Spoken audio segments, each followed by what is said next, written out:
Welcome to a 10-day trend of two halves. High pressure will dominate for the next few days, bringing many of us a fine weekend. After that, well, we have to consider things in the tropics, and particularly with what is currently Hurricane Erin. More on that in a moment. First of all, the bigger picture shows a fairly bland weather signal. These winds are the winds high in the atmosphere, the jet stream, which isn't doing very much close to the UK. And that's meaning we're sitting in what's called a col between two areas of high pressure and two areas of low pressure.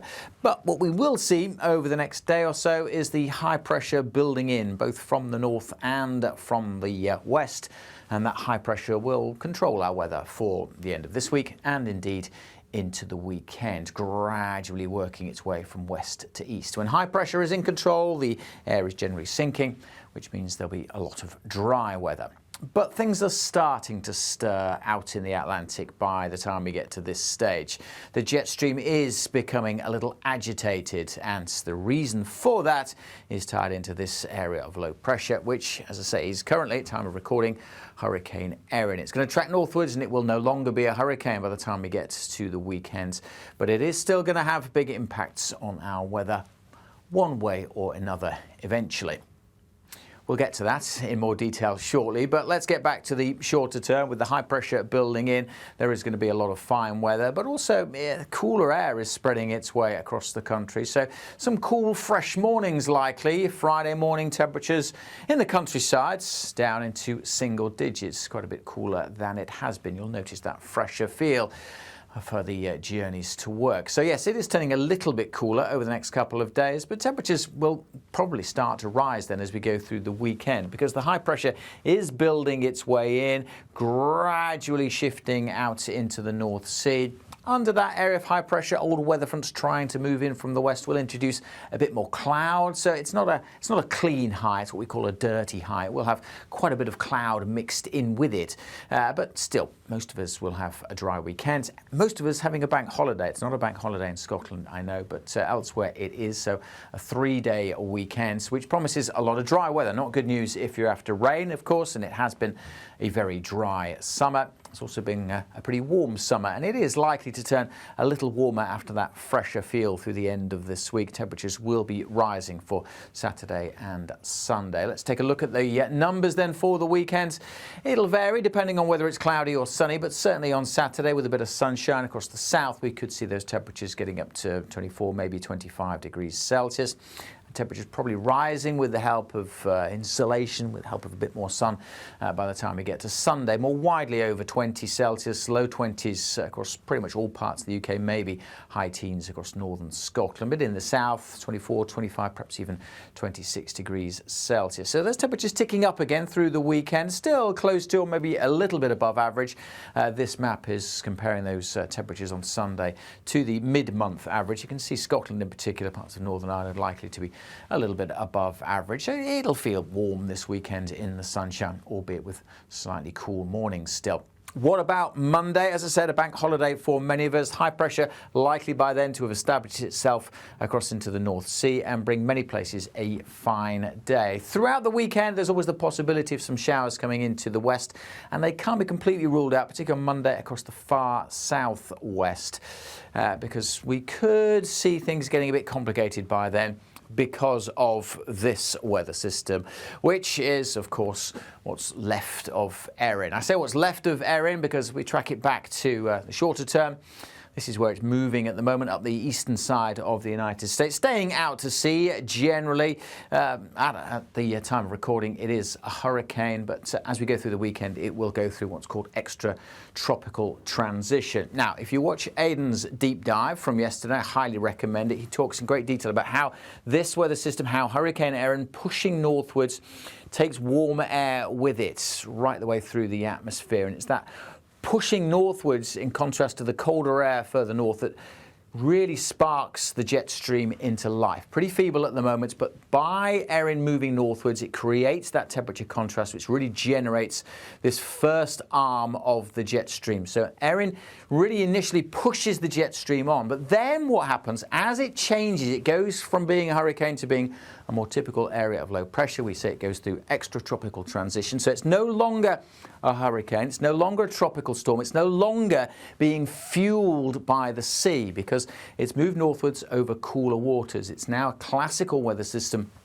And what happens now is it draws in that colder air behind it on its back edge, and now the temperature contrast is on its southern side, which is why the jet stream goes from being active ahead of it to potentially being more active to the south of it. And that crossing of the jet stream means that low pressure system, no longer a hurricane, but could intensify because of its movement across the jet stream. But it's kind of a chicken and egg thing because it's generally also sparking that increase in jet stream because of the way it's drawing down the colder air from further north. And the temperature contrast is more marked to the south of it rather than to the north of it. So quite a complex interaction going on with what will be ex-hurricane Erin by this stage. And when we've got that complex interaction with a highly energetic system, well, it does bring some uncertainty to the forecast.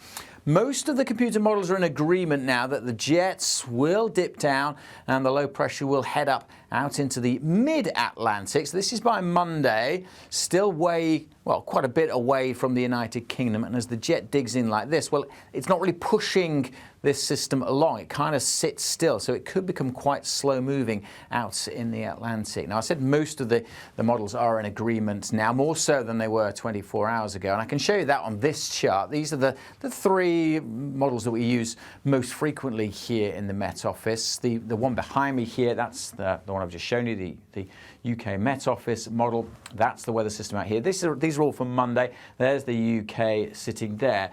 This is the European model, so not in exactly the same position, but pretty similar for 5 days ahead.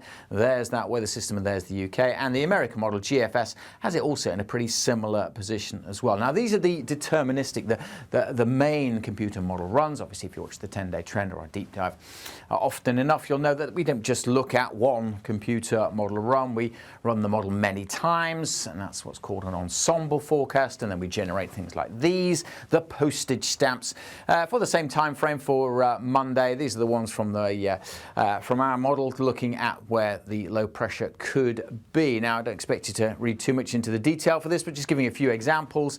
This one, number 25, that's not Erin, but it does have a little area of low pressure close to the southwest of the UK, which is why I said we can't completely rule out showers through the weekend. There will still be the threat of one or two, possibly in the southwest on Monday. Whereas other model runs, members 28 there, has Erin a bit closer to the UK. And other low pressure systems, say on member number 32 there. So there is still quite a bit to play for. As I said, we've got to go through that transition of this weather system as we go through the weekend. Let's track it back a little bit and look at the ensemble model runs as they go through the next few days. So there's a pretty good agreement that the storm system will track its way away from the coast of northeastern United States and eastern Canada. So thankfully it's not making landfall. It could still bring quite a bit of swell, particularly to the east coast of the US, then bending its way away. And these are the ensemble model runs, so you can see pretty good agreement there that is the track of it by the time we get to Saturday. And it's during Friday and Saturday in particular that it undergoes extra-tropical transition. That's when we start to see the change from a tropical system to an extra-tropical system. And that's when the uncertainty starts to grow and the spread grows. Now, that interaction with the jet stream is going to be critical. But notice not all of those tracks take it up to the west of the UK. Still quite a few of them actually take that system down further south, down towards the Azores. Not as many as there were yesterday. So in yesterday's model runs, when we were tracking that system, far more of them kept that system down to the south and close to the Azores, and only a few of them moved them up towards the west of the UK. So there is a bit of a trend in the past 24 hours to have more of them of that more northerly track of the system, as it were. But then it becomes slow moving, as we saw, because of the position of the jet stream. So Just going through the details, things that we're keeping an eye on for next week because there is increased uncertainty because of that tropical system. The probability plot of the different flavors of weather certainly show a trend, an increased likelihood of the blue colors, the more unsettled weather generally dictated by low pressures getting closer to the UK. So bright red to start with, dark red to start with, high pressure in control as we go into the weekend. Increased chance through next week of either a southwesterly or with low pressure sitting right over the UK. So what does that mean for our weather? Well, we've already been through the long bank holiday weekend. Most places will be dry, but then we are likely to see a change. But how quickly that happens will depend on the position and the track of that low pressure and just how it interacts with the jet stream. But the most likely weather setup for Tuesday is low pressure sitting some way to the west, or potentially having edged in a little closer to the UK. And Wednesday and indeed Thursday and Friday's most likely weather setup are for low pressure to be either sitting just to the west or across southern parts of the UK. And of course, low pressure, the air is rising, generating more cloud and generating some outbreaks of rain. Good news, as I said, if you're after some more wet weather, it has been a very dry summer so far, but perhaps not the greatest news for the last week of what will be the school holidays for certainly much of England and Wales. So what can we say about the weather next week? Well, there is an increased likelihood of rain. Probably still warm because that low pressure is likely to bring some tropical air or some winds up from the southwest, whether it's actually the remnants of Erin or another area of low pressure that brings in the cloud and the rain. It is still likely to be bringing in the winds from a relatively warm sea, but there is that increased uncertainty due to the position of Erin. So it's something we'll be keeping a very close eye on. We're not going to get hit by a hurricane. It won't be a hurricane as it changes over by the time we go through the course of the weekends, but the remnants of Erin may well impact our weather one way or another as we go through next week. Do keep up to date because it should be quite an interesting story following this over the next few days. Best way to do that, of course, is to follow us on social media. If you're watching this on YouTube, do hit subscribe.